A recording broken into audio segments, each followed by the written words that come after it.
Hey, hey, hey, it's Rebecca Simon Peter with 5 Minute Leadership. Thanks so much for being here. And it's December 28th, 2022. We're going to look back at this day and think, wow, but here we are on the verge of 2023. So I want to talk to you about 3 ways to succeed in 2023.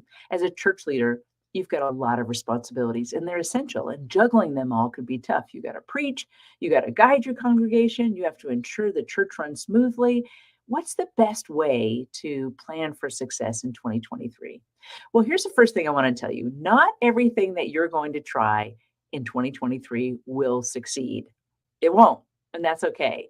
In fact, it's really important to have some failures under your belt, because if you have failures, it means you were really reaching, you were really stretching, you were really trying. If you jumped in and tried things and you still missed the mark, congratulations. So that's the first way to succeed in 2023, is be willing to fail.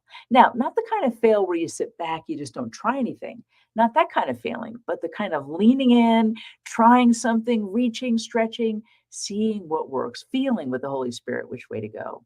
So being willing to fail is the first way to succeed in 2023. Now, remember Newton's law of motion. Objects in motion tend to stay in motion. Objects at rest tend to stay at rest. So if you can actually move your people forward, even if you don't go quite far enough, or you went a little bit to the left and you should have gone to the right and it came up as a failure, you've still got people in motion, and that is excellent. So that's the second way to succeed in 2023, is try something, move people forward. This is going to be a pivotal year in the life of the church. Here we are, really coming out of the pandemic, and things are beginning to sort of solidify in the ever-changing ways of the world these days. But you can pretty much tell who's at church, who's not at church. Are you using technology? What's working, what's not working? So these are ways to move things forward in the realm of success. Number one, be willing to fail. Number two, be willing to get people in motion. Try so hard that you actually got people moving, even if it's not 100% right. And then the third way to really succeed in 2023 is to lead with a big, bold vision. A vision. A vision tells you where you're going. A vision is a picture of the future. A vision is an imagined condition. It doesn't exist yet, but you can see it. You can see it in your mind's eye. God's given you a visual. You've got a graphic in your mind, or maybe it's just a feeling in your heart, or a sense when you pray about what things could be. I want to encourage you to lead with that and to articulate with that. Share that with other people.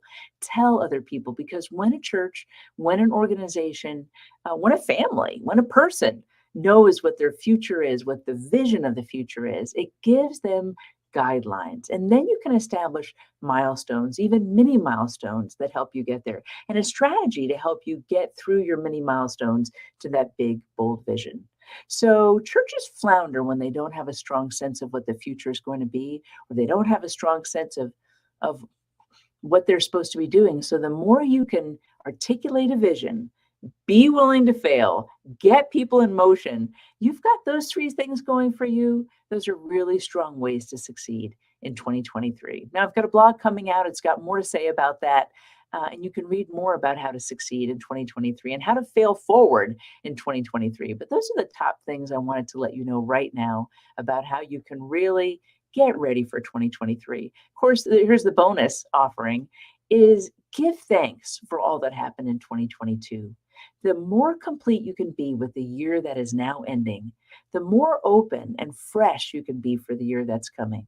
So spend time in gratitude, spend time in reflection, spend time thanking God for all that happened, even the stuff you don't like, because you learned from it, didn't you?